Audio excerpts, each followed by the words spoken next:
సియోనులో నుండి యెహోవా నిన్ను ఆశీర్వదించును. దైవభక్తి గల వారిని, వారి కుటుంబాన్ని దేవుడు ఎలా దీవిస్తాడో కీర్తనకారుడు తెలియచేస్తూ ఈ మాటలు సెలవివ్వడం జరిగింది. సియోనులో నుండి నిన్ను ఆశీర్వదించును అనగా సియోనులోనున్న వాక్య సంబంధమైన ఆశీర్వాదములు నీకు అనుగ్రహించును. పరిశుద్ధత అనే ఆశీర్వాదం నీకు అనుగ్రహించును. రక్షణ అనే ఆశీర్వాదం నీకు అనుగ్రహించును. నినాదుకొనును. పరిపూర్ణత అనే ఆశీర్వాదం నీకు అనుగ్రహించును. స్థిరత్వం అనే ఆశీర్వాదం నీకు అనుగ్రహించును. శాశ్వత జీవం అనే ఆశీర్వాదం నీకు అనుగ్రహించును.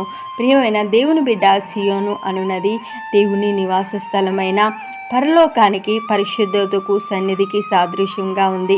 అటువంటి ఈ శ్రేష్టమైన సియోనులో నుండి దేవుడు నిన్ను ఆశీర్వదించాలంటే నీవు ఆయన ఎడల భయభక్తులు కలిగి ఆయన త్రోవలో నడుము. తప్పగా దేవుడు నిన్ను సియోనులో నుండి ఆశీర్వదించును.